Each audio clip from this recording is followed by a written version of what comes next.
glorifions pour cette opportunité que tu nous as donnée. À toi c'est la gloire, l'honneur, dans le nom glorieux de Jésus. Nous te bénissons. Voilà que nous sommes là, nous voulons écouter ta parole. La Bible me dit, dans leur détresse, l'Éternel envoya sa parole. Yahweh, nous sommes là devant toi. Lorsque ta parole de nous guérir, de nous transformer cet après-midi pour la gloire de ton nom. Ta parole sur la vie. Quand tu parles, Seigneur, les choses changent. Nous voulons écouter la parole de vie. Seigneur Jésus, parle. Merci pour ce bon moment. Dans le nom glorieux de Jésus-Christ. To bon délai, to lobi. Amen. To lobi, bonjour à tout le monde. To pamboli zambé. Pour cette grande opportunité, nzamba pesibiso. Na mokolo kitoko lelo. To lobi ke lokumu kembo masange les onga la mboka na tata. Pour na bolamo. Angoulou grâce à sa mission. Voilà que to kutanya encore dans kitoko pour partager la parole de Dieu. Et tozana likambo tozote la trace de l'aigle dans les cieux. On a dit maman likambo na biso. La trace de l'aigle dans les cieux. Alléluia. La trace de l'aigle. Yango tozo solo là. Tozana mukanda ya Proverbe chapitre 30. Liga prosi castele aussi. Proverbe chapitre 30. Proverbe chapitre 30. Le verset 19. Proverbe chapitre 30, le verset 19. La Bible dit ceci. La trace de l'aigle dans le ciel, la trace du serpent sur le rocher, la trace des navires au milieu de la mer et la trace de l'homme chez la jeune femme. Alléluia. La Bible dit dans le livre de Proverbes chapitre 30, le verset 19. La trace de l'aigle dans le ciel, la trace du serpent sur le rocher, la trace des navires au milieu de la mer et la trace de l'homme chez la jeune femme. Wana tozotanga toujours na mukanda ya Proverbe chapitre 30 le verset 1. Parole d'Agur, fils de Jacques, sentence prononcée par cet homme pour Itel et pour Ikal. Le verset 2. Certes, je suis plus stupide que personne. Je n'ai pas l'intelligence d'un homme. Verset 3. Je n'ai pas appris la sagesse et je ne connais pas la science de sang. Que Dieu bénisse les Écritures dans le nom de Jésus. Amen. Donc, voilà que nous sommes la trace de l'aigle dans le ciel. Je crois aux 4e dimanche nabiso. Nous allons dire que nous sommes là. On dit que trace ya aigle dans ma pata. La trace de l'aigle dans le ciel. C'est très important qu'on comprenne de point haut. Trace ya aigle dans ma pata. La sika telebogi, la prosika telebogi. Masata gita la ginabo, ibra sotita, bakesta la gita la gi, kopra ganika telebogi. Thank you, Father. Thank you, Father. Merci, Jésus. Merci mon Dieu, merci mon Père. Ragose blogonigas de l'évochir. Je te bénis. Merci pour ta présence. Bisikatoto tanga balingami. Dans le livre des Proverbes chapitre 30, c'est bien-aimé Agur Ndiazoloba. Tu yebi que Proverbe kumamina bien-aimé Salomon. Mais dans chapitre 30, Bible a révélé biso moto akomiango. Parole d'Agur. C'est le bien-aimé Agur Ndiakomi makamboy. Alors bien, le verset 18, verset 19, il y a 3 choses qui sont au-dessus de ma portée, même 4 que je ne puis comprendre. La trace de l'aigle dans les cieux. Abi ezala makambo misato. Abi ezala makambo misato. Bongo 4 penza oyazo sosolate. Abandi nzela ya aigle na mapata. Nzela ya aigle na mapata. Bien aimé, tolobaki yango déjà, nzela ya aigle na mapata za nzela ya nzambe. Parce que na mukanda ya Exode chapitre 19, le verset 4, nzamba zoloba omoni na transportaki bino na mapapu ya aigle. De là tu comprends que cet aigle o Agur azoloba eza nzambe. Parce que Agur alobi trace ya aigle na mapata ezolekela ye. Souci pe posa na ye ezalaki à comprendre. À tout moment que l'aigle passe, à la facilité à comment on a bilembo. des signes, des traces que l'aigle laisse. Donc ceux qui aigle à l'équipe, ils ont la facilité à comment bilembona ba signe au aigle tiki. Est-ce que nous sommes ensemble? Donc ceux qui aigle à l'équipe n'a pas pour ça yande ko agir. Et c'est seulement amona bilembona ba signe au aigle tiki. Alors maintenant il faut faciliter pour comprendre dans les aigle. Malheureusement que ceux qui aigle à l'équipe bilemboti kalate. Ceux qui aiglent l'équipe n'a pas ta. Ils ont la signité, ils ont la qui aigle l'équipe. Là c'est notre Seigneur. Na kembala moko na mokande Isaïe. Bible bitango mwana na moto abota miaye. Azala ki na signe moko te. Ya beauté, ils ont la qui oyo nzambe katikati na bato. Bible zolo ki azala ki na signe moko te. Ils ont la qui nzambe mobimba yeyo. Azala ki lokola moto nyonso ni beauté. Même à kitoko ya kitoko parce que ça n'a pas tout bakilama kitoko. Nous moni ba Absalom, nous moni ba David. Parce que parler sur la beauté na bango ben. Bible ne dit rien pour la beauté à Yoshua. Donc ça qui normal na ba langage na biso. Parce que na ligne ba kitoko na zolo la beauté ya libanda. Ndenge ba to traça kango. Batangi Yesu te. Tout le monde batangi même na bana basi batangi ba basi ya kitoko lokola ba Sarah ba Rebecca. Bible zolo be la beauté na bango. Mais Bible lobe li beauté ya Yesu ta. Mokeli ya bato. Ligasto progosika stelebokia. Kati na bato. Alati elongi normal. Encore comme il a dit c'est longi moko o existant na nute. Po li sola beauté ba betaka li solo na ye. Mais ni aspect ya beauté la Bible dit dans le livre d'Ésaïe. Ata aspect mon côté à beauté. Dans le chapitre 53. Ni aspect à beauté. Et ont là qui s'ake oyonzambe. C'est ça grâce à aigle mapata. Donc aigle sans mazo leka. Et ça dans la signe mon côté là qui s'ake aigle leki. Tant aigle yana mokili que je parle le Seigneur Jésus. Et avec dans la signe mon côté là qui s'ake yeyo. C'est pour ça même bandé qu'on confondre.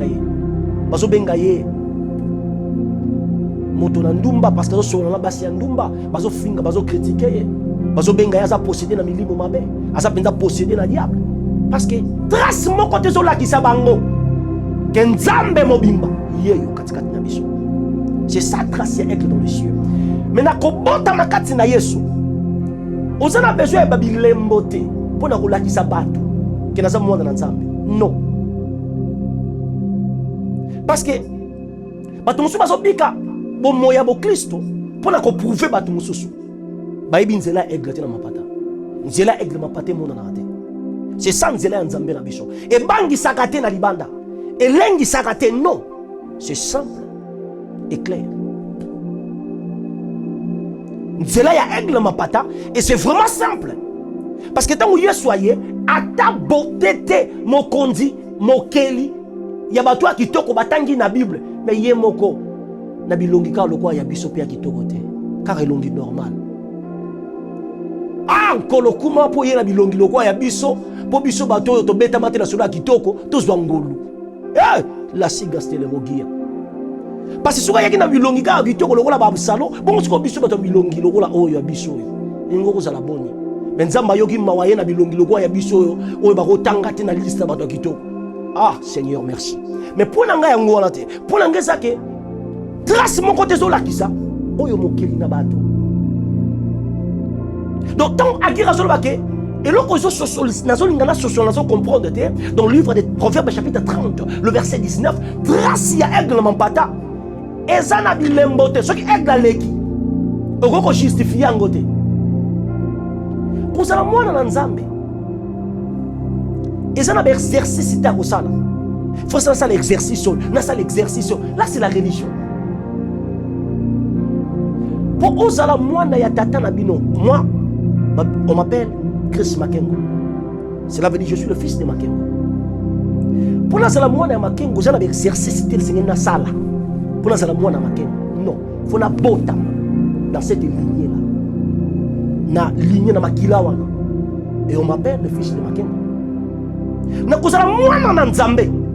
Et j'ai l'exercice tel ko sala. C'est moi d'accepter Seigneur Jésus-Christ comme Seigneur et Sauveur. Et ça, la religion, je vous extra licolo. yango c'est ça bango bino kozabina ba hypocrite mikumbo bino bozo ko memate bozo ngombo memisa ngo baton susu landanga na bokebi la poso sikate na bokebi help me son esprit nzela ya aigle na mapata eza na bilembo no eza na bilembo te na misu basini eko lakisanga ti aigle le gaki awa parce que soki aigle le ki na mokili soka tielo kolo okori ko comprendre que non ou eza ba prince ya aigle ou eza ba prince ya mboloko ou eza ba prince ya ntaba ou eza girafe nda le gaki awa soki éléphant nyataki quelque part okori ba ke ou eza éléphant sikoyo aigle boy na ko le kana mokili agira lobi trace na ye eza na mapata mais trace ya aigle mapata ezomona na te c'est ça kozala mwana na nzambe eza na kobangisa te eza na kolengisa te eza na kolakisa te bisa na kobika lolenge ya bonzambe eza na ndenge kolanda masi ya kati na solo eza na bakobangisa te eza na bakolengisa te parce que lelo yana bato mosusu baboyi meme koyamba nkolo par rapport ya bato mosusu ndenge bazobika nazala mokolo moko quelque part mwana mwasi moko aye je crois nazalaki na mboka Soudan ya mwana mwasi moko aye ezalaki bino baproblème ayebi nazala posana bonda mpo na ye azali na baproblème vraiment sérieux aye na posana bonda mpo na ye nayebisi ye merci ce n'est pas grave na obondela ma nalingi na introduire yo pa ya moto eloko oyo ozoluka parce que oza na besoin protection na comprendre ndenge tosololi ozoluka mpenza na besoin protection ya solo parce que makambo eza na nsima na yo eza mpenza sérieux so nalingi na introduire yo epai ya protection ye moko nga nalingi na introduire yo mpona kobondela mpona parce fo yeba protection ye moko mwana mwasi wana yebisanga eloko moko alobi aza na besoin seulement libondeli aza nano na besoin koyamba yesu mpe pourquoi parce que koyamba nkolo aza nano mpenza pre ya kotika nyonso te po akota kati na nkolo pourquoi parce que aza na makambo ebele azoleka na kati ok donc par là j'ai compris que eza na bato mosusu bayebi ke po ayamba yesu eza na babiloko ebele fo asala lo maintenant c'est difficile po aya kati na nkolo parce que baokanisaki bakokotika babiloko basengeli oyo ezotungisa bango na makasi na bango c'est impossible mpona lobi fo moto ayepa na ye kaka ndenge azali yawe nda kofixe yo mais na religieux totalisa yo ke fo sala boye ntango moto abotamaka kobotama ya sika molimo na ye nde ebotamaka nzoto ezaka meme nzoto cerveau na ye ezaka le même yango bible ezoloba renouvellement de l'intelligence ezosalama na mokolo kobotama kati na yesu eza mokolo moko mais renouvellement de l'intelligence eza mokolo moko te non eza temps mpona korenouveler intelligence na yo na kati ya loba na nzambe mais kokoma mwana na nzambe eza na seconde ta okomi mwana na nzambe obotami kati na masiya mais kochange intelligence na yo na intelligence na ye ça demande du temps. Ça demande du temps, des enseignements. Malheureusement, l'église de l'Ongo, les enseignements, c'est seulement rien que plein de bêtises, des choses, des anguitines, et il y a les bossos, il y a vide, il y a vide. Ça demande qu'on y ait quoi là. Pour que les gens qui ont une école primaire, abandi ko y ait quoi, bazo kota quelque chose. Tant qu'on y a na bonzambe, ndenge moko fo y ait quoi. Ozo makambu ya sika, ekota katina yo. Mais non, nzela ya aigle mapata, eza na ngona bilembo te. Donc ozala mwana na nzambe ezala bilembo te okimela fona sala boy non c'est rien que la foi en Christ terminé ce qu'on telemeza simple ba balingi boyete ba religion monsieur ba kisi exercice likolo faut toka faut salisa emoni sapenza koza mwana no that is foolishness là eza buzoba kozala mwana na nzambe c'est accepter Jésus-Christ comme Seigneur et Sauveur. Maintenant, vous par renouvellement de l'intelligence, on va nous boire qui s'accorde. Donc, vous allez laver le cerveau. Vous allez le cerveau, vous brainwash. Vous allez donc vous allez le virus. Vous allez la famille, il y a information, il y a système, il y a mokili. Vous allez par la parole. Vous allez filtrer, vous allez chasser, vous allez bimisa. Cerveau comme une vierge. Le bananzambe mene koti ezuisika. Donc mon caractère est changé. Nous sommes changés. Si vous religieux totalisake, soki mutu ayambi mwana ayambi yesu lelo buzoba nyonso esili na mokolo moko na garantir yo non. C'est pour cela que je bayambi yesu babimoni toujours na kati berere banda ko sala bamuso babi ngala continuer na ngal souté ko zo simba te parce que ba expliquer bango mabe ko yamba nkolo obota mwana nzambe molimo na yo nzoto no ezaka bongo mayele no eza bongo il faut changer poka buzobo ozo sala via lo yengia buzobo ozo bika et aussi la bien comme intelligence ça transformer ça changer parce que bon Bible ozo dans Proverbe 23:7 lolenge motakanisi na motema na cela veut dire na conscience na motema.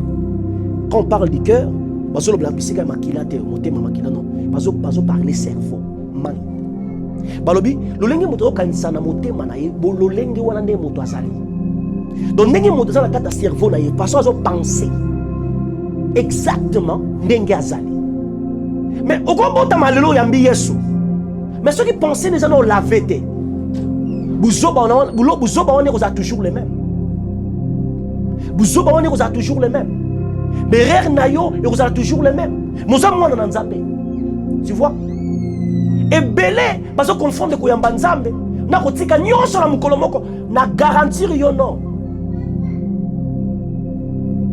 d'autant ko yambi nzambe ça demande du temps pour cerveau les la laver. You know, buzo bezaka ke ozo sala par manque d'intelligence. Parce que ozu mayela bonzambe. Et mayela bonzambe okota na mukolo moko te. Cela veut dire jour après jour, faut yekola, faut vendre. C'est pour ça que besoin bana mukanda acte. Ba wumela kesika moko na kata ba enseignement ya ba apôtre. Le l'église est comme na wesika ya ba rigolo, esika ba venti, esika ba buzoba, ba tubaye ba seki. Et comme on le voit sans batke ko landa comédie moko boy. Passer en soi tellement ça ba buzoba nae, ti esili bazongi. Bible biki ba wumela kina makolo bantoma.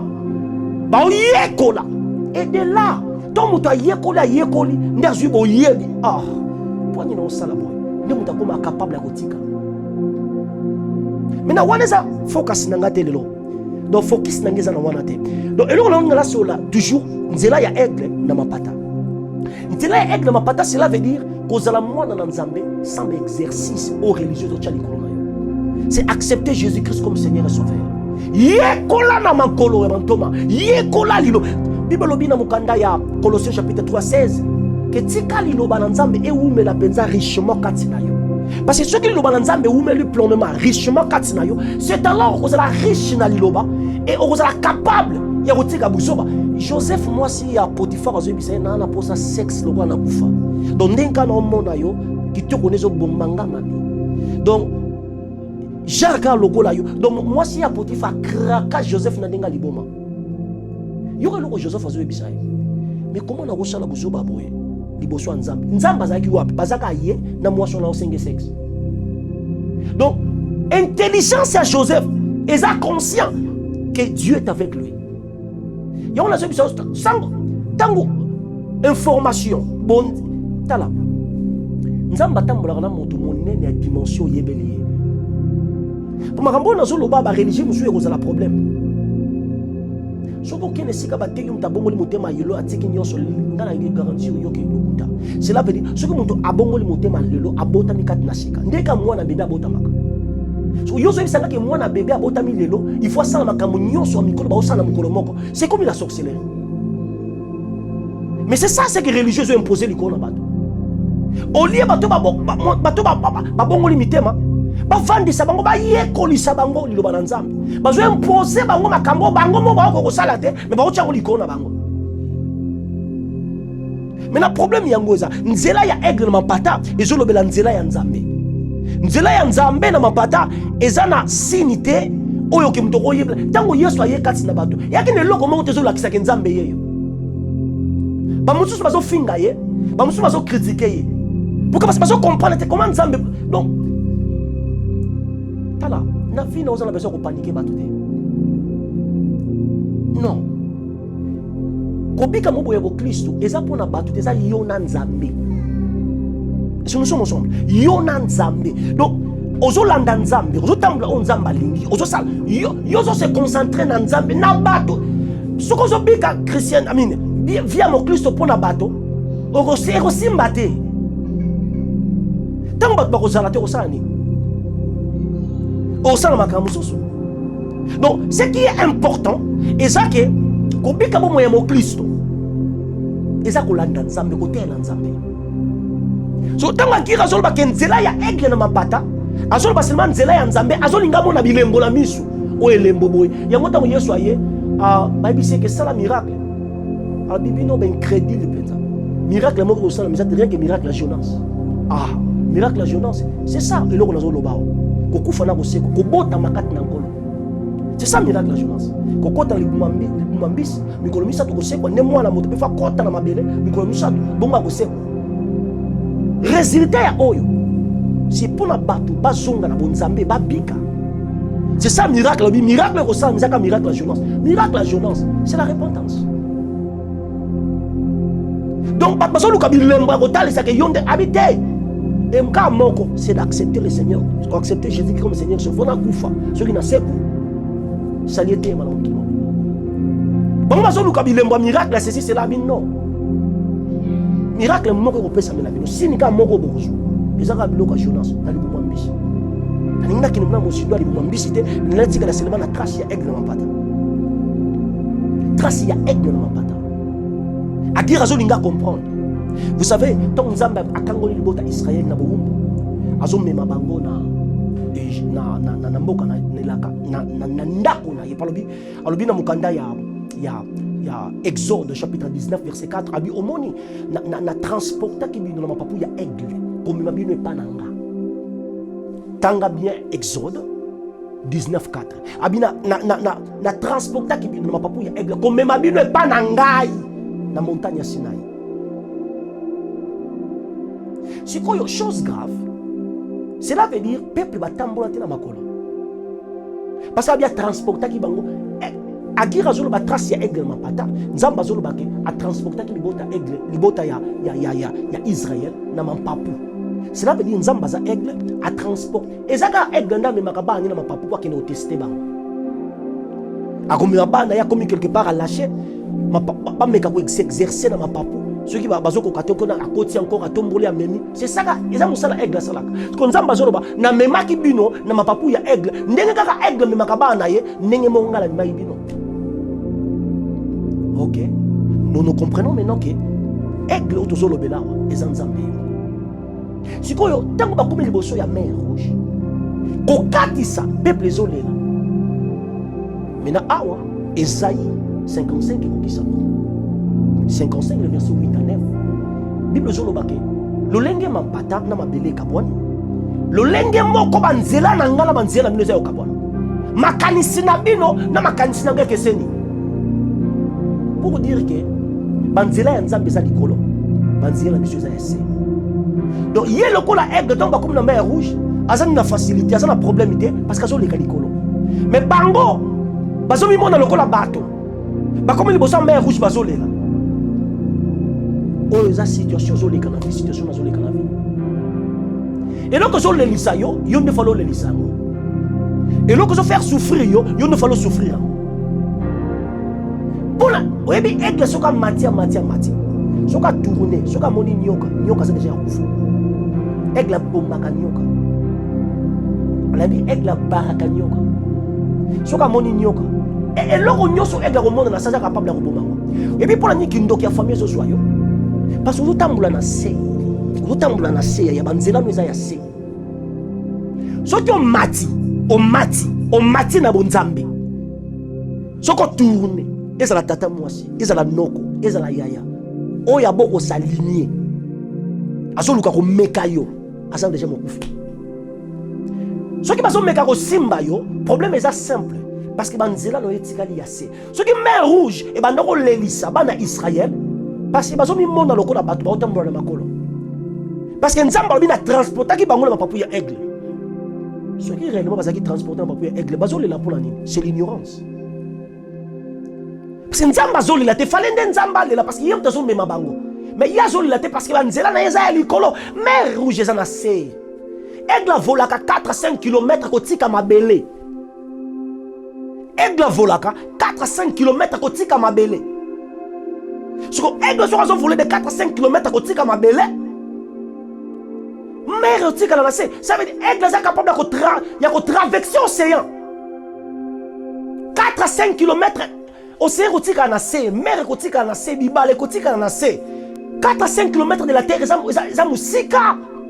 Ils ont musika ba jeter les kaka. Ils ont musika ya mokili. Donc musika ya mabele. Aigle bisika les gars 4 à 5 km de la terre. Donc atiki mabele na dimension à 4 à 5 km. So yebisanga ebaleni ne kobangisa 5 km. Ebaleni ne kobangisa océan ne kobangisa aigle. La raison pour laquelle soit même la besoin mbisi. So ka tourner à moni mbisi na mai. Azo quitte la précision d'une mbisi à même on a l'école. Donc cela veut dire aigle azo vivre na dominion. Mbisi na mai azo zuango. So moni nyoka landia zuango. Donc yenda zo boma zo barré. Mais l'autre côté zo barré. C'est ça dimension bon Nzambe. C'est ça cause la moi dans Nzambe. Parce que nzela ya aigle vina yo souci ya vina yo. Mitungisi ya vina yo. Et ko jamais ko sila. Ce qu'on comprend nzela ya aigle te na mapata. Yango akira zoloba, isa na biloko ezo lekela ye, moko nango isa trace ya aigle na mapata. Cela veut dire faut mitungisi ya vina yo sila. Eza simple. Eza komanda ko tambola nzela ya aigle. Nzamba luba ndenge moko likolo na mapata eza ko kabwana. Ndenge moko ba nzela nanga atobo sigado praxiga stelebogista la gina. La praxiga stelebogi. Ndenge moko ba nzela nanga, no ba nzela na bino. I rebuke the devil in Jesus name. Ndenge moko ba nzela nanga na ba nzela na bino eza ko kabwana. Cela veut dire naza obligé ko tika ba nzela nanga. Nalanda nzela aigle na likolo parce que nzela nanga eza ba nzela okuta na maladi obandi kolela. Eza ba nzela okuta na ba problème ozolela. Pourquoi parce que otambola na makolo mibale. Pour maladi okuta ngo na sena likolo maladi eza raté. Cancer, sida, diabète, babuzo boyo. Ya ba kombo ya ba cancer, ba diabète, ba kombo babuzo boyo. Okuta nango na mokili.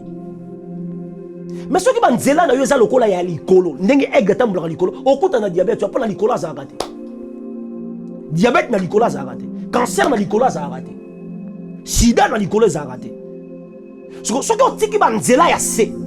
Obani ko tambola ba nzela ya likolo, okuta na sida.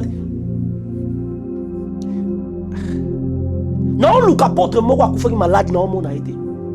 Apôtre penza abeli akufi malade. Pierre luka tanga ngo bien peut-être yo yebisanga version. Baki batu na makila. C'est pour ça qu'il y a beaucoup maladie. Parce que aigle, malade ils en assez. Mais chèque ils en assez. Il y a ce volé dans l'icolo. Tala. Ba souci à vie na yo pour autant pour la makolomi balé. Cet après-midi, nous allons seulement comprendre Proverbe 30 le verset 19, la trace de l'aigle dans le ciel. Ce qu'on comprend ceci a vie ici. Donc ezanzela ya likolo nzamba lobina Esaïe 55 8 à 9 banzela na ngeza ya likolo makanisi na ngeza ya likolo eza ndenge moko tena ya bino eza ya se. Donc réponse est simple, c'est que natika nzela nanga natika makanisi nanga na shift, cela veut dire na sauter na nzela na ye na makanisi, cela veut dire nazo obligé ko abandonner banzia nanga parce que banzia na ngeza ya se makanisi na ngeza ya se. Donc nous sommes obligés de se connecter à ma kanisi na yena banzila na ye esili. Et là on y ne robangisa yo na vie. Et là on y ne robangisa na vie. Est-ce nalo belo ko moko ko sonner mabe? Est-ce que que eza illégal? Moi na nzambe ko kufa malade. Na bandeli yango po yoka bien. Obi que eza illégal. Moi na nzambe ko kufa malade. Ko kufa pauvre. Donc c'est difficile à expliquer parce que si on a kufa pauvre, c'est il faut la version de la Bible que Yesu kufa ki pauvre faut yoza la riche. Faut to longo lango. Si ko Bible lobi que moto nyosa binga moto lokuta kaka ya wende solo. Ça veut dire oh ya wa lobi ya ngonga landimi. Alobi que to biki na mokolo nyoso na nzela mapipi na to bika. Nous sommes guéris par ces maîtres-ci. Na mapipi na to bika na bokono. Cela veut dire que la maladie est illégal. Donc, ils ont juste été aux malades. Vous devez le nini? Yes. Je lis la Bible. pauvre. Tala. Problème toza lango bato ba expliquer ki biso bazaki dominer na maladie. Bato ba expliquer biso musu dominer na pauvreté. Sikoyo otali li kambazo expliquer na fina bango ils sont kokana te donc aux obligés à copier c'est le même lo pour to ndi bango poto jipa. Bato ba te ya biso. Parce que musu so bi ke so akufa maladie bongo sikoyo yozo loba. Tala. Ezala so and so. Baza ba Yesu te. Yesu nde mutabengi biso. Cela veut dire oyo Yesu alonga et qu'on jamais longa biso. Soka longa ka maladie ça va, maladie faut longa biso. Soka longa ka liwa te ça va liwa faut longa biso. Mais soka longa maladie longa liwa. On a moni réseau te na maladie na liwa et longa yo. Parce que alors biboye en sali biso plus que vainqueur. Vainqueur esaïe. Ce qu'il y a positionné biso likolo. La sécastel qui t'approcher. Donc plus que vainqueur. Vainqueur ezanani eza molongi eza ye. Ce qu'il y a sali biso ko leka molongi eza ye moko. A positionné biso. La sécastel gani. Kaprosika. Thank you. Merci mon Jésus. Merci mon Père. Merci. La Bible dit nous sommes des participants. Il y a Natire mon Zambi. Théophicios. Dans mon Kanda Pierre. Le 4e verset 1, verset 4. Le participant nature divine. Na Greek bazolo ba Théophicios. God kind. Cela veut dire Lulenga bon Zambi. Donc toi tu es en terre à terre, muto zo kabola même vie na Nzambe. Ceux qui malade ko infecter Nzambe te na ebite ko infecter nga. Ceux qui pauvreté ko infecter Nzambe te na ebite ndenge ko infecter nga. Ceux qui sont infectés cela veut dire erreur eza na ngambo na nga. Nazo obligé à comprendre nzela aigle na mapata. Parce que comprendre nzela aigle na mapata, nyonso wana ero changer. Alléluia. Si on comprend nzela aigle na mapata bien aimé, nyonso ero changer. La trace de l'aigle dans le ciel. Bah comme les bossam mais rouge bazolé là, mais mutamemi bango azolé là té. Problème est yo. Abanzela ngeza likolo. Bien mais tika nzela no yo silande na nzela likolo. Ah. Na sepelaka, est-ce na robando matamuke? Na sepelaka na bien-aimé Jacob. La sika telebokia. Par la grâce du Seigneur, la Bible a dit dans le chapitre 28, le verset 11, Jacob a zo kimande konae, parce que manzila na yeza yase. Azo kimande konae, oh, lipamboli azui, ayibi yango teme, azui yango officiellement. Nebi qu'il y a des serviteurs qui prêchent que Jacob a yiba lipamboli, ça le kuta. Faut pas lire, faut pas zombie la route en Bible. Jacob a yibate, mais Jacob a zoua lipamboli. Parce que tant que maman na yaza na pasi, nzamba yibishi boye. Mwana ya muke a origné likolo ya mokolo. Nzamba yebisi Rebecca. C'est de ce que Jacob a régné likolo ya yaya na yete. Ça veut dire nzamba comme dans le kuta. Donc c'est officiel que Jacob n'a qui placé muta liboso. Et yaya na yaya encore comme c'est que to changer kas. Il fallait que yaya ba changer parce que nzamba si aloba ki yango. Yo komano yaya ngala komaleki. Siko Jacob a yibi lipamboliwa. Nebi que to te aberero. Jacob a yiba lipambolite azwa yango na nzela elongo bani. Donc ezaki penda place na ye. Siko kozanga koyeba azokima. Or lipamboli bo so nzambe zaki ndeye. Liboso nzambe sa ibisaka Rebecca. Liboso nzambe zaki Jacob. Mais azokima. Tellement nzela na isa ya se nzamba lobi no fona changer moi non. Azola là quelque part dans chapitre 28 le verset 11. Nakolala na ye la siga teleboki trapo sablati kasteleboshi. Amoni likolo fungwami. Mais avant mon likolo zo fungwama, azui libanga. Atie de moto. Batusu balala ka batie mitu na kusa. Mais Jacob ko tia mutu na kusa tie mutu likolo na libanga. Na mena olingana tu na nzambe, mais pourquoi mutu ke tia likolo mutu libanga pe ko sala kingo passe.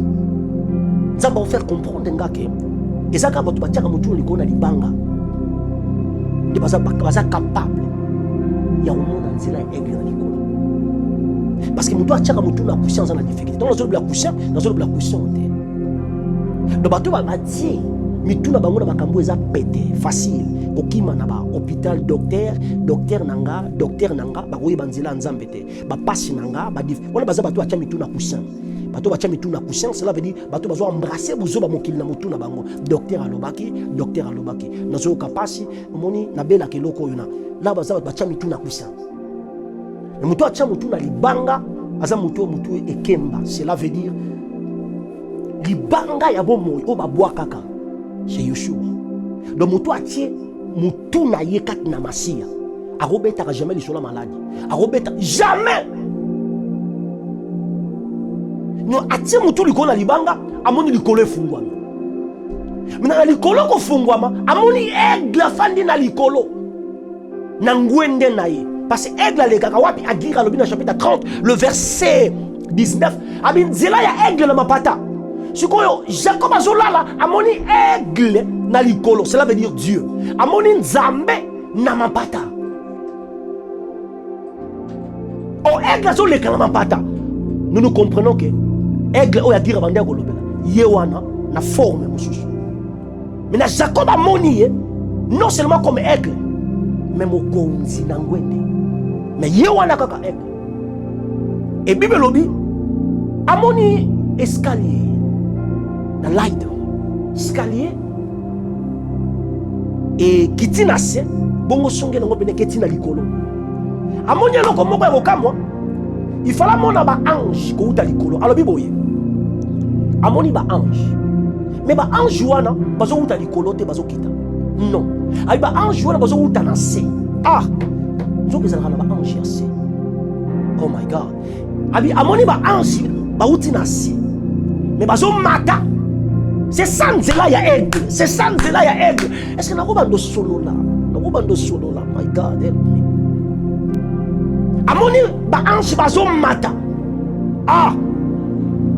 Il fallait mon même peuple. Mamoni peuple était. Amoni ka ba ange.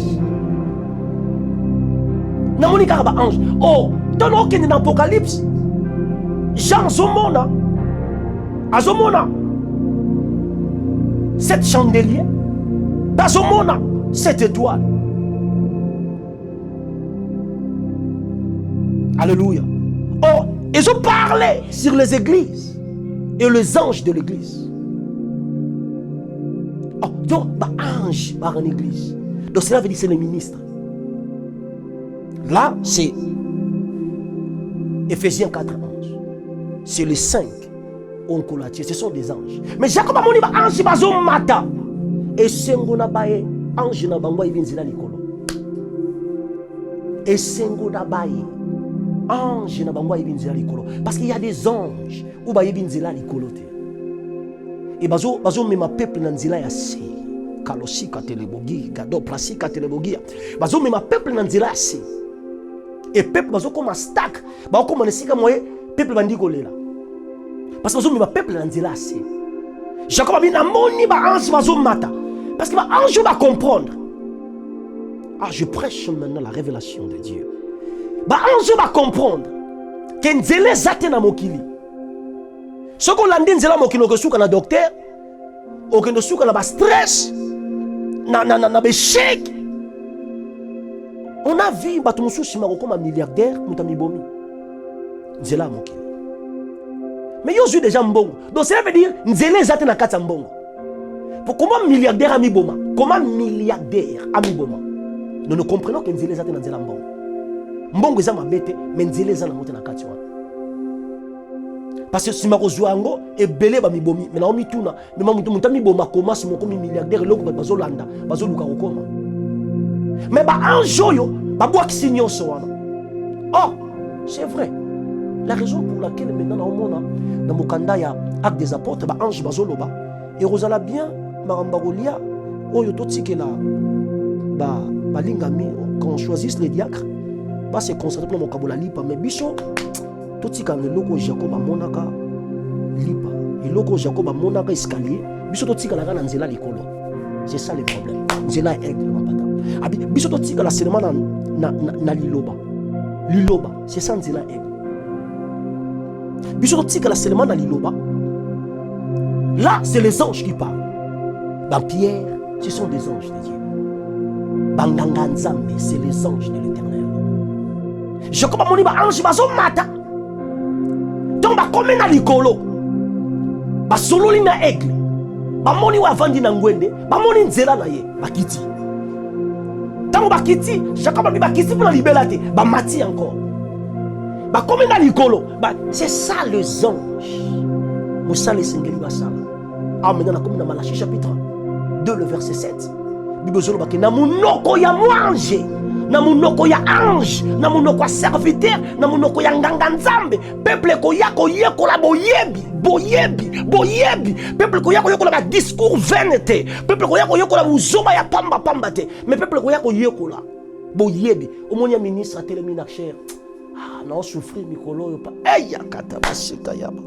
Liboso a peuple de Dieu, yoka langage ya obimis. Un ministre, on a diable azui ngo menomoni, so yemo pasteur na non souffrir bongo yo. Tout simplement, ils ont zanga ko ibanzela likolo. Ils ont zanga ko ibanzela likolo. Ils ont zanga ko ibanzela likolo. Apôtre Pierre, Paul andoko talisaki ba passe na bino besoin avancer. A talisaki na zane sengu même ko nyoko ma ceci cela. Donc a talisaki que azana défaite. Position do talisaki a molongi. Na kati ba difficulté wala nyos. Ce que je mona muto talisaki na azana défaite na cher. Bigi o azana problème. Tala. Et ça te kolobela nzambe pamba na oloba makambo eza vrai. Nzamba za lisolo te nzamba za vrai. Nzamba za vrai. Tono sola nzela aigle na mapata. Bible bisinga ke na mukanda ya Genèse chapitre 28 le verset 11. Jacob amoni ba ange ba mati ba kiti. Na kati ya escalier Jacob. Bazo mata bazo kita. Bazo tala soki o mata kati o yeba nzela likolo te. Ah, voilà pourquoi tant Nzambata attends un peuple mais non Moïse yaka na likolo parce que faut yeba nzela na likolo yaka na likolo abengi Moïse na likolo na chapitre 25 verset 40 azo sa Moïse on moni ba kambozo mona o sala ndenge moko na ciel chapitre 25 le verset 40 dernier verset il y a chapitre 25 il y a Exode abi Moïse yaka na likolo on moni ba kambozo mona oko bakisa te kolongola te kosala kaka ndenge ozomona. Donc Moïse amona nzela na likolo. Permettre ngana lo bakena likolo Moïse amona nzela. Muto lo bakena docteur, nzela nyo ngolo ba. Na likolo Moïse amona ka mutu moko. Moïse amona mutu qui est le Seigneur Jésus. Mais amona ye na forme tabernacle. Parce que le tabernacle, ils ont sur la pour na Yesu. Tabernacle la solo c'est le Seigneur Jésus. Donc eloko Moïse amona na likolo na ngomba. Amona des tabernacles. Aïe ndongo zo mona ndongo kindo sala. Permettre ngana ba ke tabernacle na za mutu. Donc Moïse amona ka mutu liko na ngomba. Nzamba komi mibeko na ye ko uta na likolo. Instruction ba instruction uta na se, il faut bukana. Nzela ya aigle nzamba komi yango. Apesi yango na bilembo 10. Ah, sakita la kinago, la proko si kastele bosia. Tanga komi, apesi di loi. Ba instruction ko permettre un mouton à voler dans nzela likolo. Moïse a suivi ba instruction ko uta nango la likolo, dans nzela aigle akiti nango na se. Pour na kendo la kisape. Maintenant komi na ngomba na makolo ya ngomba. Kanda et Mati, là c'est la révélation du jour. C'est Dieu qui a permis cela. Moïse a bouki libanga. Donc a bambi libanga et pokani. Ah, Seigneur merci pour l'action qui tombe pour Moïse a sali. Non seulement ça dit comme botali aigle na mampata nzela na ye. Bible lobi Nzamba bisi Moïse comme libango yo bouki. Or c'est un plan Nzambe. Abi orozwa libanga moko. Ah, libanga libose utaka la likolo. Ekiti na se na mibeko zomi. Sikoyo libanga mibale. Nzamba comprendre que nzela ya aigle.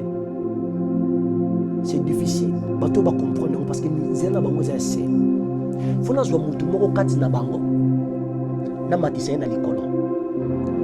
Na la kisi nzela nanga. Pas que de enseigner. Là, par la révélation, je vois Nzamba qui dit Akena Liboumwa Marie. Azui Libanga. De Moïse, a aucun besoin Libanga. Oh, Libanga, il faut bien Liboumwa Marie parce que c'est ça le vrai Libanga. Il faut autant Liboumwa. Moïse a joué Libanga parce que Libanga, il faut autant Likolo. Le peuple va comprendre d'un côté. Alors, il faut Libanga et autant assez. Oh, Libanga, je vois maintenant Liboumwa Marie. Moïse a Kena Liboumwa Marie a joué Libanga. Cela veut dire Libanga est autant assez na lignée ya Marie a toujours na kata lignée Abraham. Bazabana ya Abraham. C'est pour cela semence y Abraham Bible zolobela ezaka Machia. Mais Libango Moïse a c'est l'image du Seigneur Jésus. Donc Nzambe ko ya lokola Nzambe comprendre ki bato ba comprendre na bango te. Donc il faut na bota makati na bango. Na ya na likolo bongo na kita pour ba comprendre. Là je vois que le Seigneur est venu le roi moto. Ayena likolo, il est venu comme le Saint-Esprit maintenant katikati na biso pour nous l'acception de la likolo. Nzela likolo soko yebi yango te. Na bi ki ana oso le zelo ko na oso na langue. Photo kita. Parce que tout ça, on a terre à terre. Mais il faut qu'il y ait encore terre à terre pour nous faciliter. Parce que tu as la langue, tu as la langue, on a des difficultés. Il faut que tu aies la langue. Parce que tout ça, c'est coloté. Tout ça, c'est un C. Tout ça, c'est un C.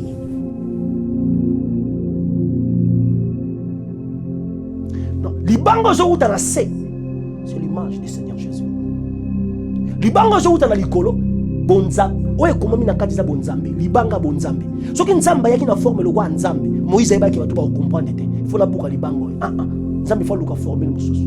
C'est pour cela nzamba bisa Abraham yaka faut bonzela nga mwana yo Isaac abi me nyamaza par mon fils akomi lukela. Donc oza langage Abraham alakisa bana ye nzamba akomi lukela. Donc Dieu c'est pouvoir. Donc nzamba akomi lukela na banzela na ye mais mwana na nga na kozonga na ye. Mais azobisa Isaac que Nzamba romi lukela. Et ça le quoi azokosa Isaac parce que Nzamba Isaac a que de bonzande Isaac. Abraham alobi aisi Isaac. Et non Nzamba romi lukela. O soko landi Abraham azokosa te. Azoloba mutema na ye. Que wanga mwana akufa te Nzamba romi lukela. Mais en réalité andimi le Nzamba alobi azomema Isaac. Mais faut comprendre que aigle avant d'arriver na bangomba na likolo. Parce que Nzamba boko boma azomema ye na likolo. Parce que tant que aigle ça la chasse, ce qui tient la sac en guigne, ma mère a dit pour le Rolandango azate. Ce qu'on Nzamba a joué Abraham, a même Isaac na likolo. Ce qu'on comprend que Nzamba a chassé Isaac. Alors a chassé a joué Isaac, a joué même na likolo. Alors tu vas comprendre le jour que Seigneur Jésus a côté na maille, tant que azobima, likolo fongwami, aigle moni nyama. La siga telebogia, la progosiga telebogite. Tant que Yesu aye Jean-Baptiste a bâti na mai accomplissement ya lisolo ya Abraham et kokisami parce que Abraham fa mema Isaac wapi na likolo na ngomba parce que aigle za la kamuto ba montagne muta likolo ake no sacrifier na likolo mais tant que Yesu so bima na kati na mai complacer katelebosi la gonsa gita tant que so bima na mai likolo fongwami tant likolo fongwami aigle moni nyama oye sepelisa motema na ye abio mwana na ngai likinda aigle moni nyama Jean confirmé yango c'est l'agneau de Dieu. Donc nzamba moni nyama mosusu te oye aza nyama ya nyama propre ya nzambe aza ya batu te. Donc miso ya nzambe eza likolo awa. Donc tu vas comprendre que chasse salami azozwa aigle. C'est pour cela soki na ke mendi komona mutakina Yesu albi mutana capacité ya kozwa bomo inanga zate. Mais nous avons pour la sacrifier pour babika. Oh, aigle sera à sa chasse. C'est pour cela qu'il faut na likolo parce que c'est la volonté de Dieu. Je ne sais pas si Nzambe ndé mutabomani pour batu babika. Parce que mutu moko na ma capacité à kozwa bomo na nkolo. Moko te. Mais faut que sa volonté à tata. Alobi na jardin que longole loko liboso nanga kupia paso yo. Mais mon canon n'a pas oya yo. Mon canon ya tata. Déjà si tata sala qui chasse, abimisi na kat na mai, a même likolo na ngomba na Golgotha. Na Golgotha. Donc azoke parce que aigle abomaka na likolo, abomaka na sete. So ka sali chasse akangiango a mati nango. Là voilà sur la croix, aigle si azwa ki a mati na e. Alors le Seigneur fa kufa. Nebi ki na sa pena terre à terre. Maintenant le Seigneur a okufa. Pour l'anzela likolo fungwama. Donc aigle a bomi sur la croix. Oloko Moïse a monaka likolo na ngomba. Abi Exode 25, le verset 40, Kito salaka ndengo moni. Donc Moïse a kita atongi tabernacle. Tabernacle c'est là qui a nzela ya nzambe. Kolongo na mokili po comme un allié très saint. Bisika ngwende ya nzambe zalaki. Et ça va procédure, il faut les kanakati. Sur tango aigle a bomi masia sur la croix. Nzele fungwami. Rido katani ko utana sena likolo e katani. Nzele fungwami. Nzele fungwami. Nzela ya aigle efungwami. Mina bato bakoza na facilité ya kokende. Et pas ya mpongo. Kotambola na nzela ya mpongo. Siko awa naza pinda na cesse. Nyonso na lobi na banda kozongisa ngo na langage normal. Bible nazolo baki na Proverbe chapitre 30 le verset 19 lobi la trace de l'aigle dans le ciel.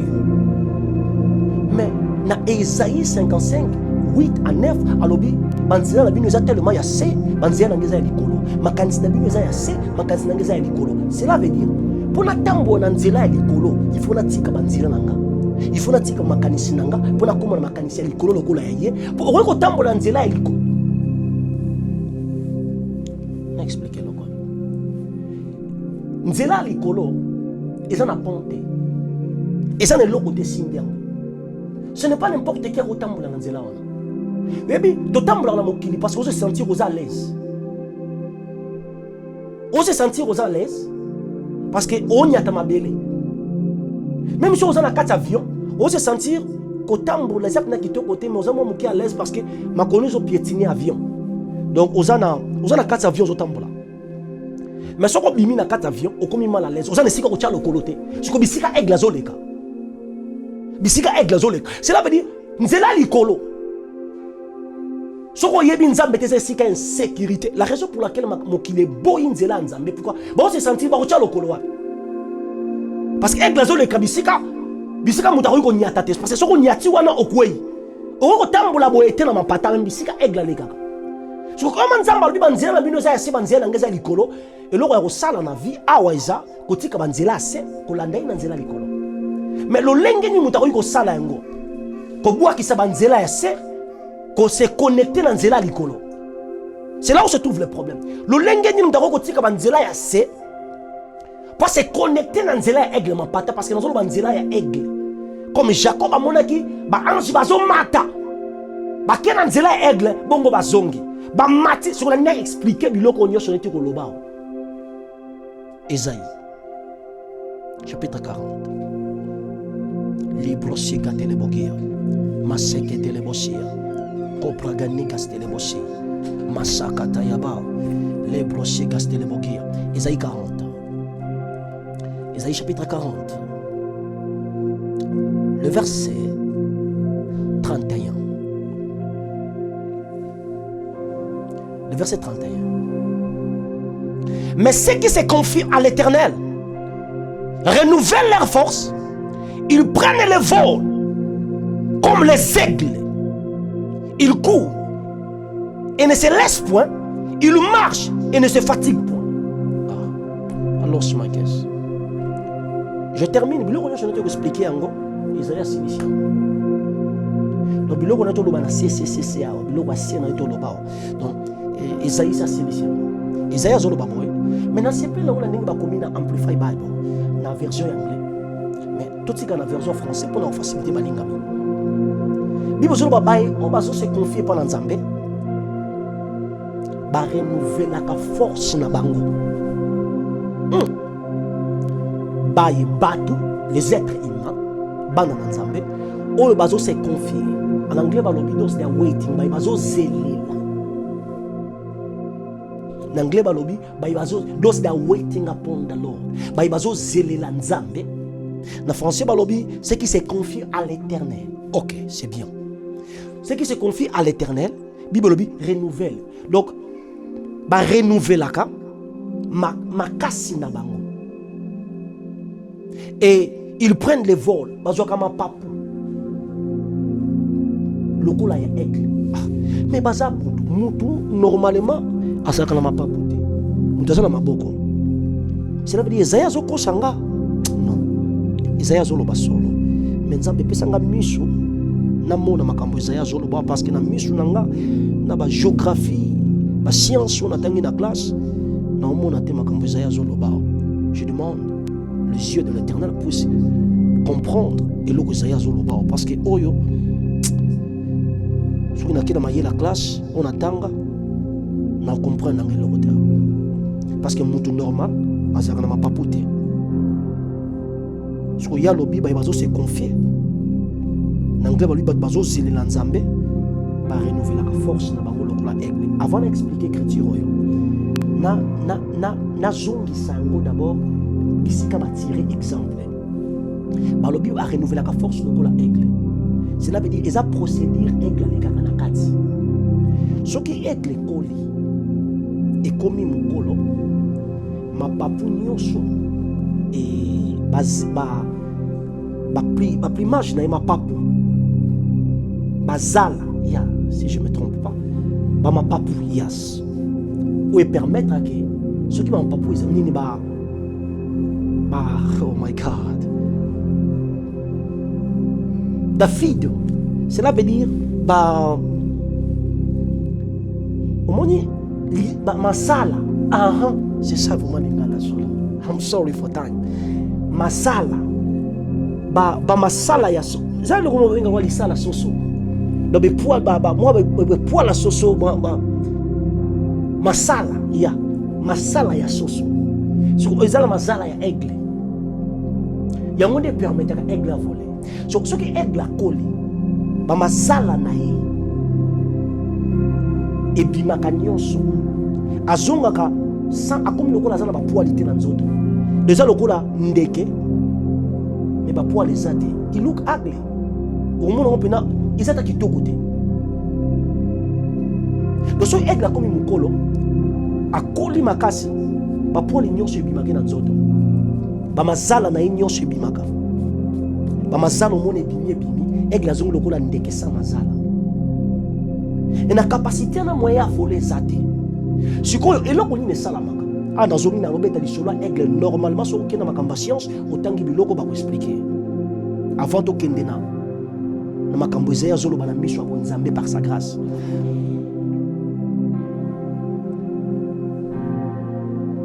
Aigle a renouvelé la force na so ba komi état oyo. Écoute akaya komi matela le likolo ya ngomba. Na likolo ya ngomba akolekisa ba jour ba semaine ba jour na ba semaine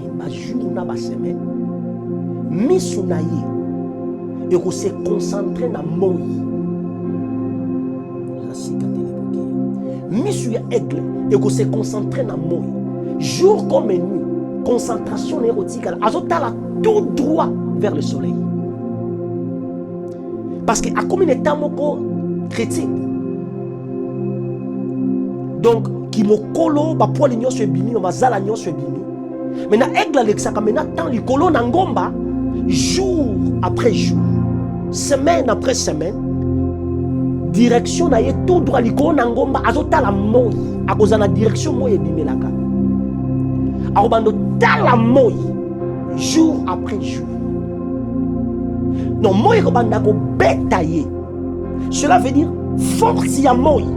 Parce que azana mokili azana mabele te mazali kolo na ngomba pene na moi azo se concentrer kota la moi bongo tango moi ezokota eloko moko esalamaka ba mazala ekobanda encore kobima et force ya aigle qui se renouvela kawana donc azu encore makasi ya sika à travers soleil.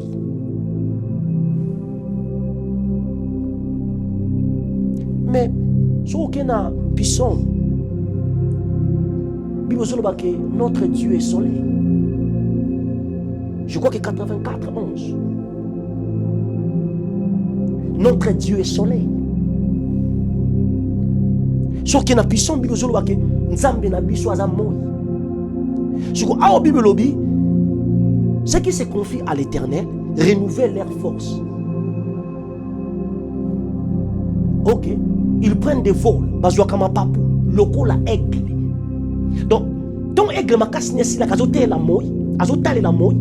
Donc, assez exchange. Donc, qui bo kolo na ye, bo lembu na ye, moi eko zwango, et ma kasi ya moi, force ya moi, énergie wana, et kota kati na aigle, ma papu ya sike bimi. Ba zel, oma, ma zala ya sike bimi. Alors, il faut permettre aigle à voler le coup la aigle ya sika. Sikoyo, nzamba comparé à ngona bana na ye. Abi moto azo zelela pa nanga, moto azo se confier pa nangai. Akozo procédure ekozala kaka moko. Donc moto ana ko renouveler force na ye. Donc ma papou e ko bota ye, ça c'est dans les dimensions spirituelles parce que la dimension physique mais c'est maintenant la dimension spirituelle. Ma papou est kobima moto. Oazo zelela, oazo se confier et pas dans Nzambe. Et balobi encore, ceux qui se confient en l'Éternel renouvellent leur force. La question n'est comment aigle renouveler la force. Ils prennent des vols comme les aigles. Ils courent. C'est ça maintenant là où se trouve le problème. Akobana mena kokima akotika te pa kolemba te kotambola na nzela ya aigle. C'est ça le procédure à suivre. Parce que dans nos sur la nzela aigle na mapata batu ba mitu oningo loba nini eloko oninga na loba yango na langage na biso moto okoki jamais kotambola na nzela ya aigle sans kozala patient, sans kozela Nzambe, sans se confier pa na Nzambe. Parce que aigle va renouveler force naie, Alexaka ba jour, ba semaine, ba jour na ba jour. On se concentrer côté la moi. So Nzamba lui ba se concentrer pas na ngai. Ba zo tale la ngai, ba zo zele la ngai. Ba tie like pas na ngai. Butu loko la moi. Et reçoit temps. Mais la dimension spirituelle, ma papoué ko bota bango. Comme on a capacité, il y a qu'à voler sans balemba. Ou bakata, jamais. Bako continuer. L'ité ya ne angoyo. Et l'oko nyoso nzamba benga yo sala. Et l'oko nyoso nzamba pona yo, ça demande des capacités à voler la dimension. Maintenant, quand on a pressé na vie, on ne jamais kotambola nzela aigle.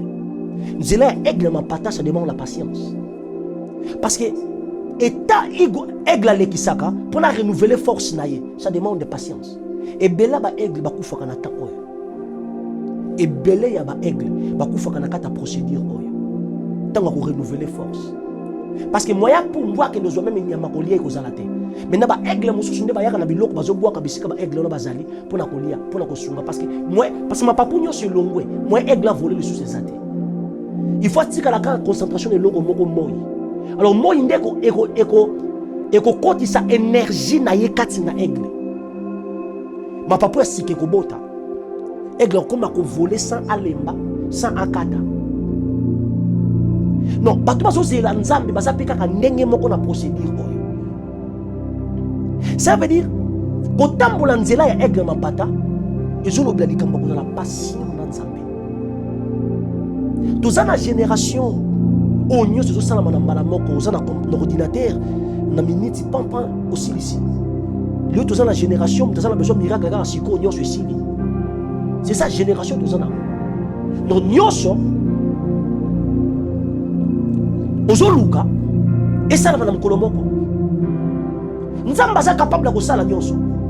Mais nzela aigle ezaka boité. Aïba pour muta tambola na nzela aigle. Donc il faut renouveler force na. Cela veut dire force nous mon moto au retemble dans la aigle. Mayele nous à classe au retemble dans la aigle. Ba capacité na yo au retemble. Donc moto nyonso a côté kati na masia. Il faut zéler la Nzambe, il faut se confier dans Nzambe. C'est alors on peut changer force na yo na force ya Nzambe. Makasi na yo na makasi ya Nzambe, capacité na yo na capacité ya Nzambe. Oya yo ekolongwa, oya bo Nzambe ndeko kota. Seulement la carte patience. Ce qu'on a patienté, ori jamais kotamba na nzela aigle na mapata. Soko za patiente, ori jamais kotamba na nzela aigle na mapata. Lelo toza na ministre Monique Mtater na télévision, muta bandi lelo na lobi na besoin koma lokola bango. Manque ya patience, ba musu ba bimi na nzela. Parce que tala nazunga na ngona ba na langage ya moto mena. Tango aigle yana mokili. Parce que aigle tamba na likolo. Alobi ke na uti na likolo. Bato boko ndima, mais c'était vrai. Yesu azotalisa kinga na uti na likolo na za ya sete. Tango zo bondela na prière sacerdotale dans Jean 17, azo batata na bondeli yo. O batle parce que baza ya mokili yo te.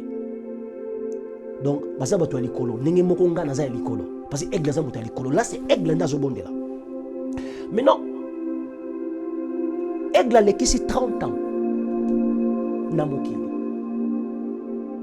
Pendant 3 ans. Quelle patience. Oyo aigle ye moko na mokili tango aye. Voilà un biso to boy na vie. Pour nina on a que ma patience mila ya 30 ans pendant 3 ans seulement. Et l'autre toujours linga to sala. Patience à 3 ans pendant 30 ans. Yesu alekisi 30 ans. Na âge à 12 ans, ayeba ke loka ko sala. Et ici Marie mais pour na nini ozotungisa nga fena za nakata ba faire tata na ngai. Donc ayeba ke loko singela ya sala. Mais pour nini nzamba kotisa ki mbala moko te non, nzambe lokola aigle tambola bongo te. 30 ans vanda na banc. On est loko yo lingate, on est loko ngana ko lingate. 30 ans na banc. Oyo aigle yemo, ayo la acception nzela likolo, soka bandi ko vivre ngo 30 ans na banc. Mutabongo li mutema lelo. Batu musu na mona zaki soki ndoki. Aina témoignage ki ndoki na sali 6 mois akomi pasteur. Buzoba likola buzoba.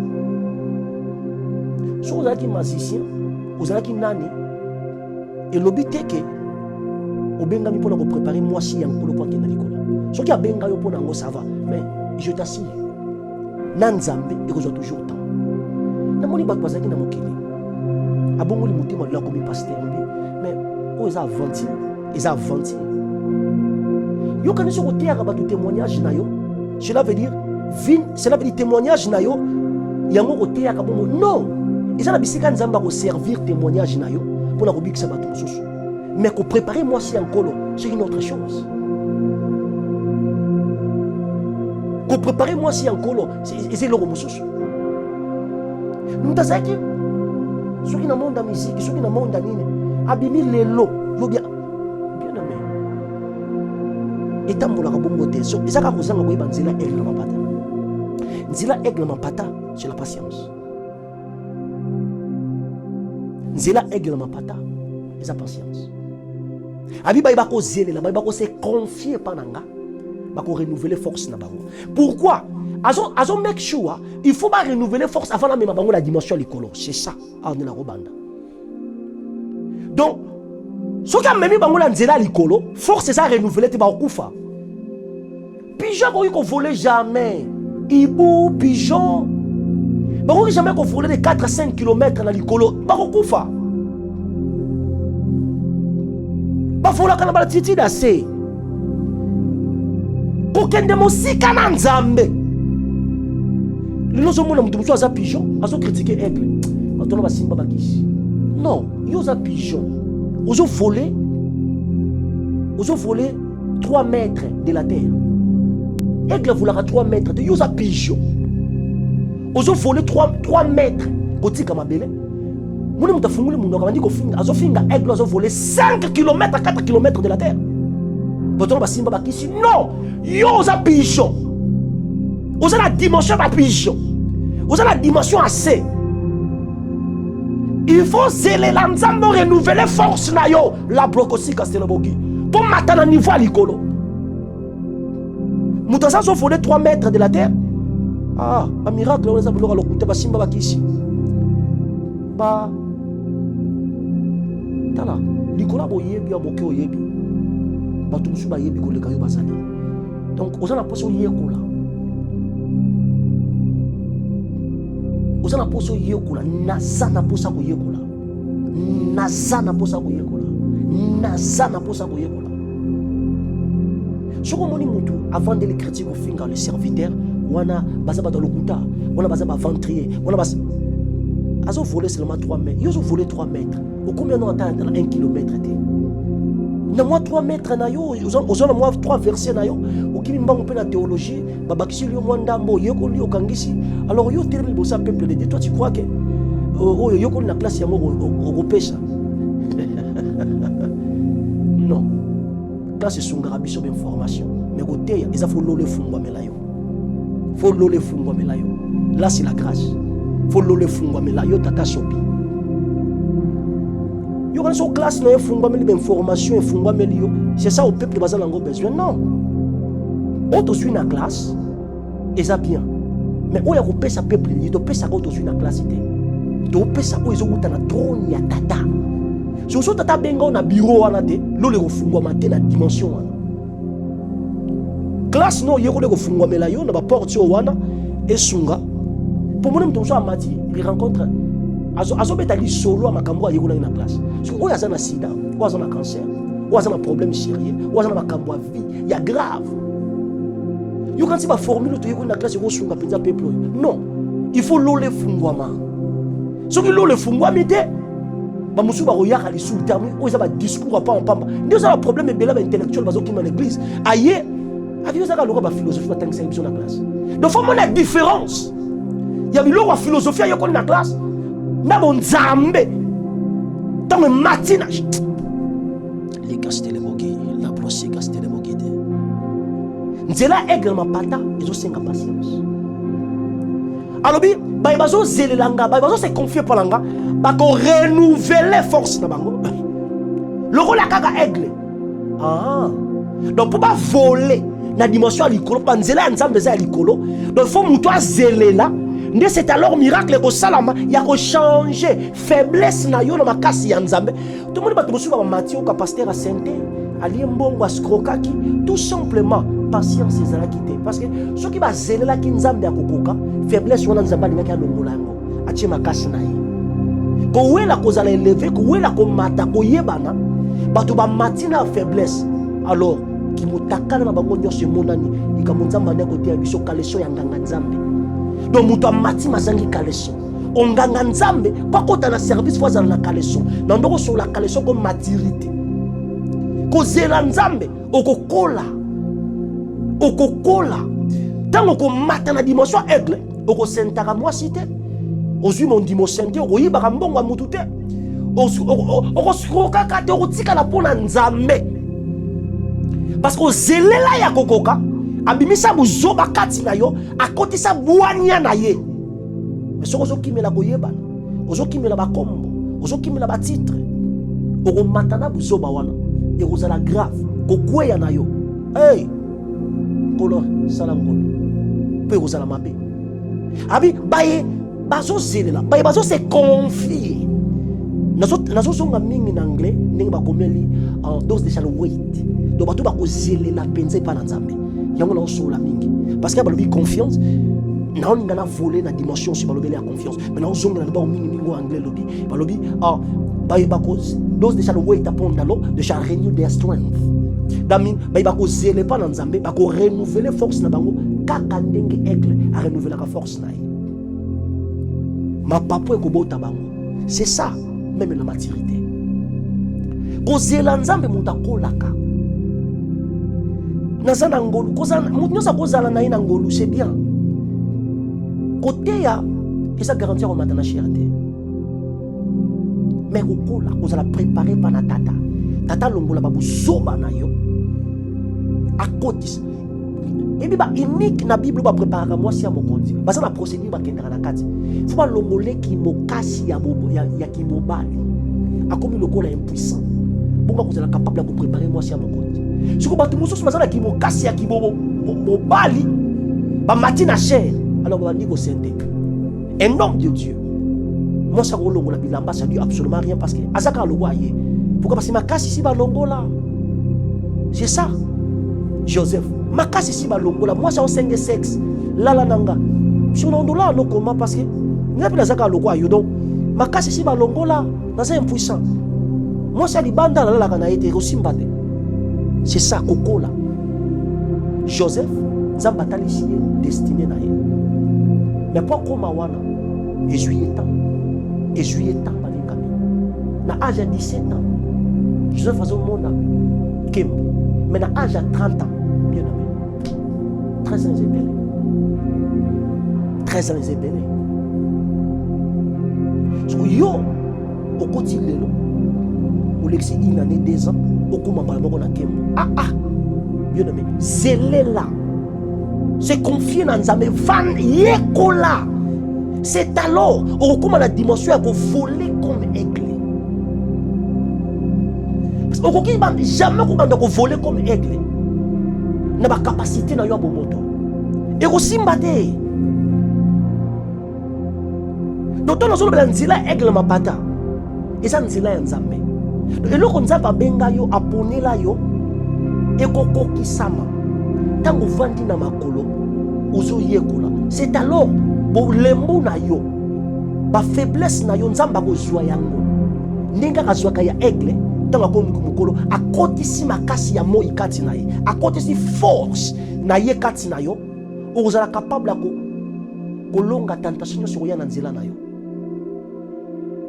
ozala capable ya kolonga tentation sur ya na nzela na yo tala to benga mite pona ko yebana to benga mite pona ko tia na télévision to benga mi pona sela Nzambe selon plan na ye parce que bato nyonso tenda akolinga ba ke na télévision non tala yo landaka iloko Nzamba lingi me vanda na makolo yekola bibolo biba vumela ki na makolo bantoma ko yekola nzila ya emble makambu na Nzambe la parole de Dieu donc kubando tampo na nzila ya aigle c'est la patience libala oh c'est bien libala les na nzila ya aigle libalo nzela aigle kufaka te pourquoi parce que mutaza ya koyekola est-ce que yebike bato ebele bazo bala pona bolingo c'est bolingo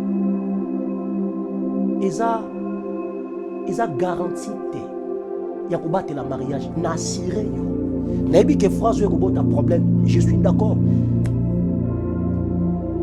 bolingo on a bali mwasi nanga parce na lingi bolingo eza synonyme eza garantie te ya kobatela bolingo na ko assurer yo toutes les divorcés bolingo za toujours na mitema na bango soko sona va divorcer ba alingaka mwasi na ye mais pour la nika sotiki ete azazoba mwana vivre na zate o ya lobika alingaka mobali na ye pour ni ozotira obo divorcer o ya za penza mobali aza lokola mbwa na vivre na yete c'est vrai eza na likambo se présenter ko lika bolingo ba ko supporter en côté et puis ba tebele ba bala ka pona bolingo na lingaka mwasi na ngona ba non bolingo ils ont garanti à la moto. Non. Bible lobi na proverbe. Na nyonso ozo soit compréhension, connaissance. Et le but de la nyonso ozo soit bolingo. In all you are get the understanding. Cela veut dire na nyonso ozo soit. Bazolo bela. Tata zotalisa mwana na nyonso ozo soit la connaissance, la compréhension. Parce que il faut battre la moissie. Il faut comprendre moissie. Il faut comprendre moissie à Zanani. Moissie a fonctionné comment. Pour que soit mobile, il faut que mobile à Zanani a fonctionné comment. Que soit négocié parce que vous avez la connaissance. Il y a produit aujourd'hui. Vous avez que étant boulaka boizaka boy. Bate bele babali pona bolingo suka nango ebebisana bolingo eza mabete noko ko bala te pona bolingo parce que eza insuffisant bebele babali na bolingo basuki ko divorcer peut-être un jour je vais expliquer cela mais nazo sur la nzela aigle eza la libala classe nyos eza na kata nzela aigle même les affaires eza na kata nzela aigle bate bele bazo échouer na ba faire parce que azo kota faire na loyenga yebite ndenge tambolaka. Il faut fando yekola eloko. Si on comprendre la totalité, c'est alors vous avez la facilité pour investir. Comment vous avez une information parce que vous avez salaki yango simbaki. Non.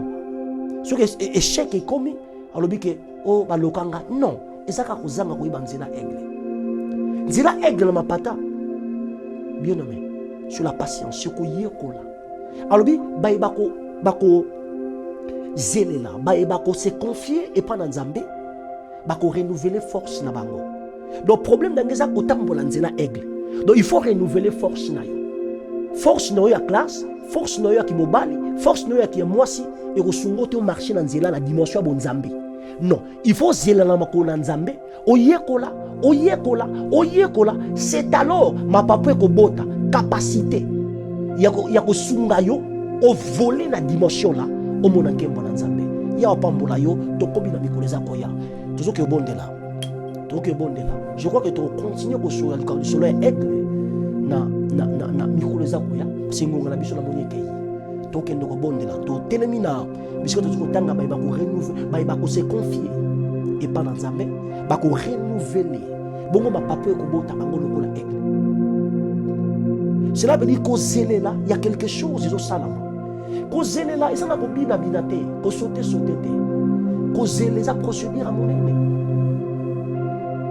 Qu'au zélé là, ils sont au kangama bokote. Qu'au zélé là, au kangama bokote. Qu'au zélé là, au la pongite. Ils sont au kangama kolote, au vani na yo. Non, il y a des choses à faire quand tu n'as qu'au zélé là. Basé la ranzam menene. Jour après jour, boutou après boutou, Mikolo après Mikolo, mois après, basé la kaya ou comment? Basé la kaya ou comment? Là, la monnaie, rite, Azokende, enseigné par Naomi, pour l'anzela aigle. Rite Azokende, kokota kolala na makula Boaz. Mais avant lala na makula Boaz, il faut yeba que réellement za Boaz. Bate bele bazo zela Nzambe, mais baza sirete so bazo zela Nzambe parce que elongia Boaz ba monna ba bango te. Parce que pour lala na makula Boaz,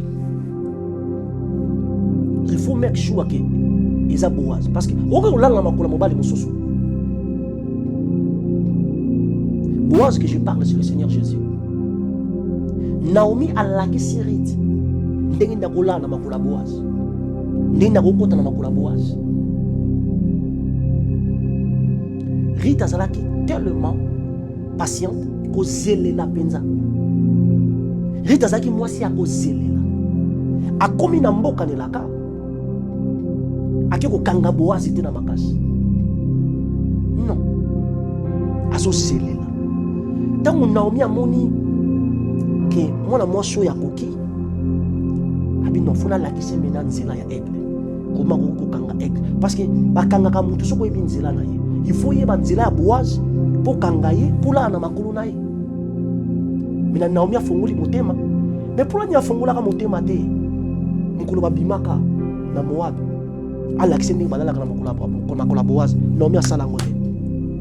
Pour la nuit, les premiers jours, Bakomaki, Allah qui ça y est, Naomi a ça la côté. Pour la nuit, les deuxièmes jours.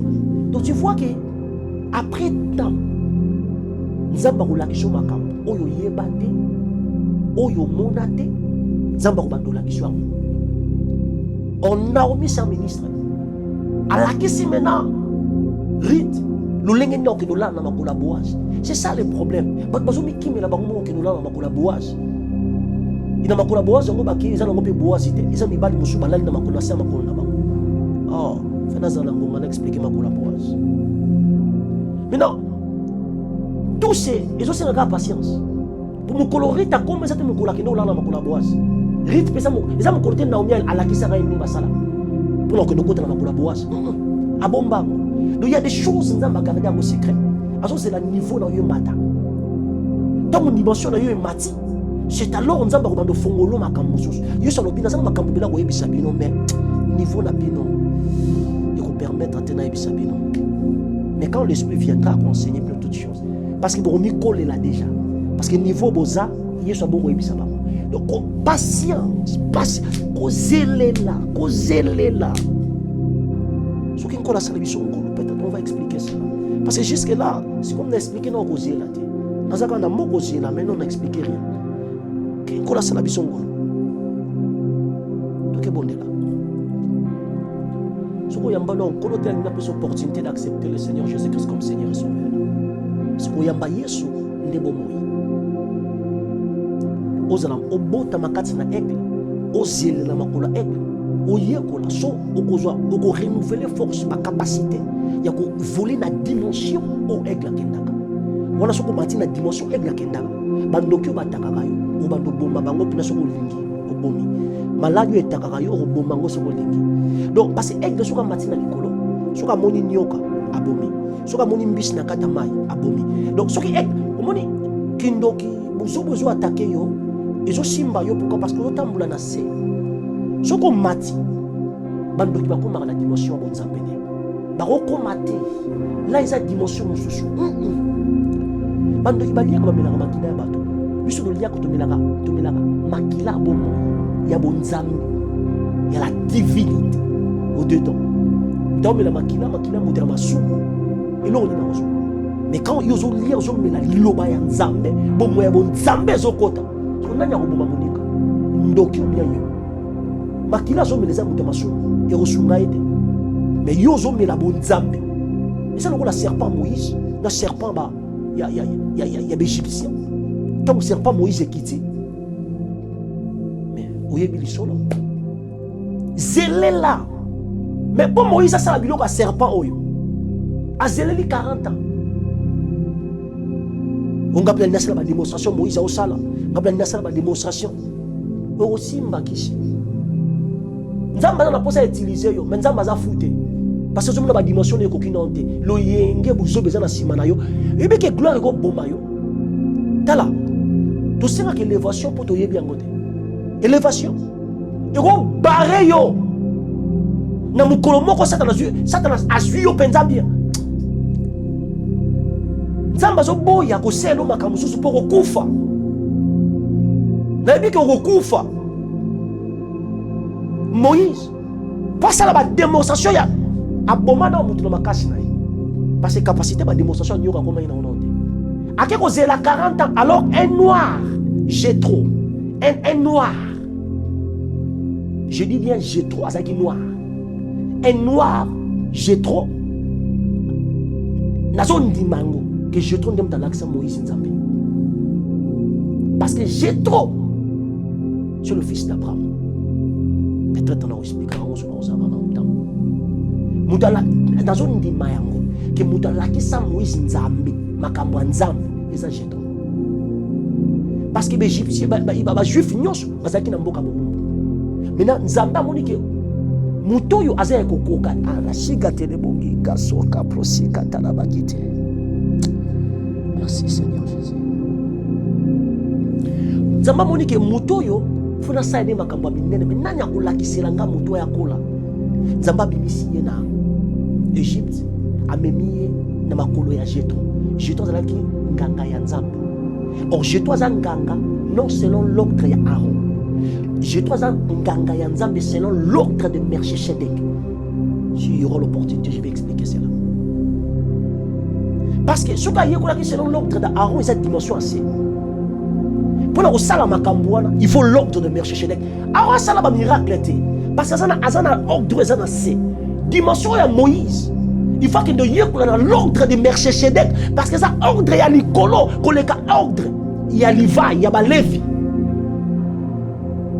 Et Bible lobby. Akina makola un noir, Jéthro, un noir. Lokola ka nga noir, lokola ka yo muso landanga. Un noir parce que Jéthro zaki noir. Pour ça blo muso ba loba kango te, photo loba kango. Jéthro zaki noir.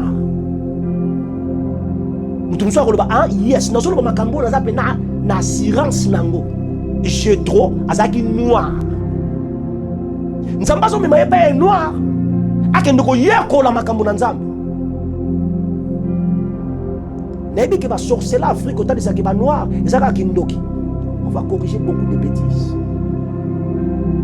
Mais sur l'andel sur ce ba noir, tu vas comprendre. Il y a des choses qu'ils n'ont jamais expliquées.